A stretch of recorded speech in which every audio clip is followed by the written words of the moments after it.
I have promised, and I will do it, says the Lord. This passage is 3 verses. So that's both not a lot, but also quite a bit. So I want to first take a step back and zoom out and look at the larger picture here with Ezekiel and what's going on.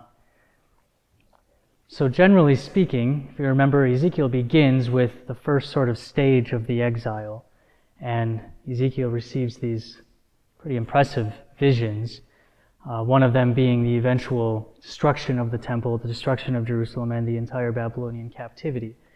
And it progresses in a lot of these various kinds of visions until the eventual promise of restoration at the end of Ezekiel and a sense of hope and a new creation.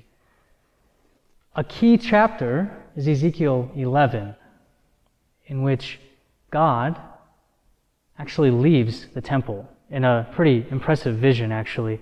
God on this great throne with a lot of things around it. Ezekiel actually sees God leaving the temple, and shortly after, the temple is destroyed. But what's really important about this is that God doesn't leave the temple to abandon His people, even though they have actually abandoned God. God leaves the temple so that He can go into exile with His people. He follows them into exile. And hence, our last line in this reading, I have promised, and I will do it, says the Lord. So what is this promise? Well, in the same chapter, Ezekiel 11, we hear, I will give them a new heart and a new spirit. I will turn their stony hearts into hearts of flesh. And then in this passage we hear, I will put my spirit in you that you may live. Thus, it's a promise of life, a promise of restoration or of reconciliation. And what does it take? Well, it takes a God who's going to humble Himself enough to leave His dwelling place and enter into exile with His people and bring them back because they don't belong there. I have promised, and I will do it, says the Lord. But why does it have to be at this particular point?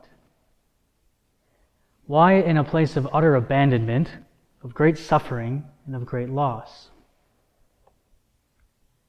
Why, with these people who are on a foreign soil, subject to a foreign king, couldn't it have been a different way?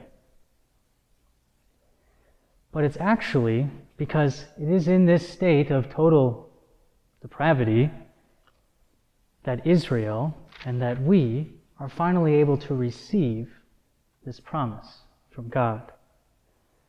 Really, at this point, there's nothing else to hope for but the good news of this promise.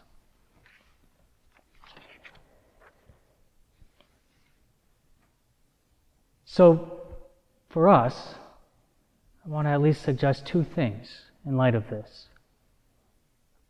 One is that Lent is actually a perfect opportunity for us to recognize our own depravity, our own rebellion, enslavement and subjection to foreign kings. Like the captive Israel, it's a time of stripping down or of paring down. In brief, now is a time for us to die with Him so that we might live with Him. It's in this death that we can sort of get out of the way of ourselves and sit and receive this hope-filled promise of Jesus Christ. So then the question stands for us, what little deaths must we undergo, especially in this time of Lent? Certainly it could be many things. Perhaps just not getting the last word in at dinner.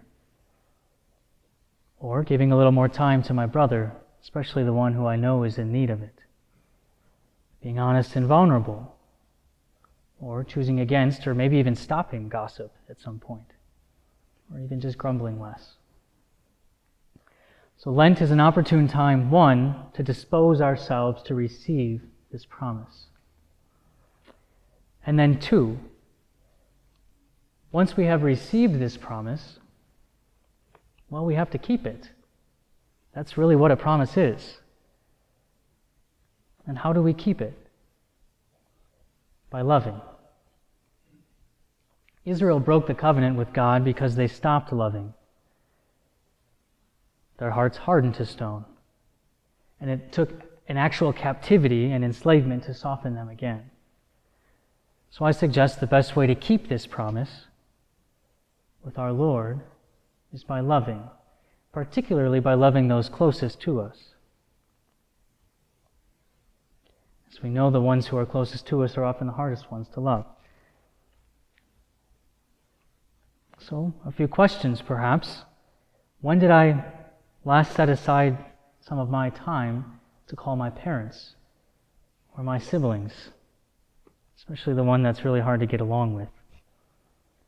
Or what about the brothers here, or those closest to us in our local communities? Have I served another in a small way, a hidden way? Am I patient, perhaps? Remember, this is why God has called us here in the first place, is to love. I have promised, and I will do it, says the Lord. May we, one, ever be disposed to receiving this promise of restoration and reconciliation, and two, all the more, may we keep it through love.